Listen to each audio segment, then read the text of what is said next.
तो दोस्तों आज अपने बात करने वाले एक ऐसे टेंडर की जिसकी अमाउंट थी सिर्फ 9,90,000 रुपए। पर उस टेंडर के अंदर जो घोटाला हुआ है वो हुआ है 9,40,000 रुपए का। यानी कि सिर्फ 50,000 रुपए का वो काम हुआ है और 9,40,000 जितनी बड़ी अमाउंट का हो गया भ्रष्टाचार। नमस्कार दोस्तों, मैं हूं देवराज पुरोहित और आपके साथ आता हूं मैं गवर्नमेंट टेंडर्स, वेंडर रजिस्ट्रेशन और टेंडर्स के अंदर होते घोटालों की जानकारी लेके। तो दोस्तों आज का केस कुछ इस तरीके से है। जगह है मध्य प्रदेश, खराकुंड करके वहाँ पे एक एरिया है जहाँ पे आदिवासी एक नेता है जिनका नाम है तात्या मामा भील। उनकी एक प्रतिमा यानी कि स्टैचू लगाने का था। अब ये जो स्टैचू था उसको बनाने के लिए जो बात हुई थी वो हुई थी कि 9,90,000 रुपये उसका असाइन हुआ था कलेक्टर के वहाँ से अमाउंट के, आपको इतने अमाउंट का आप प्रतिमा यानी कि स्टैचू लगा सकते हैं। जो टेंडर जिस कंपनी को मिला था वो वहाँ पे स्टैचू भी लेके आ गए। जो डेट थी उसके पहले पहले वहाँ पे पूरा जो ब्यूटिफिकेशन करना था, रेडी करना था, सब कुछ रेडी हो गया। प्रतिमा भी लग गई, स्टैचू जगह पे लग भी गया।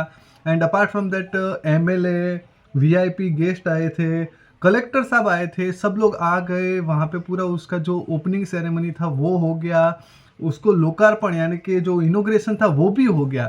पर थोड़े दिनों बाद पता चला कि वो जो स्टैचू लगाया था वो एक थर्ड क्लास फाइबर का लगा हुआ था।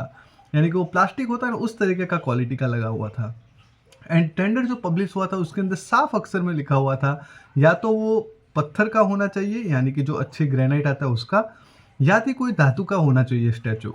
तो वो बहुत ही बड़ा भ्रष्टाचार था। वहाँ के जो लोकल्स थे उन्होंने उसके खिलाफ आवाज़ उठाई।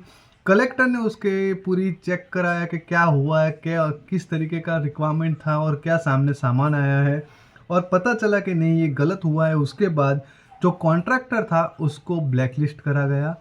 एंड उसके बाद वो पूरा टेंडर रीटेंडर होगा। रीटेंडर यानी आपको पता होगा कि कैसा होता है। वो टेंडर कैंसिल होता है, उसके बाद वापस वही का वही वापस टेंडर पब्लिश होता है।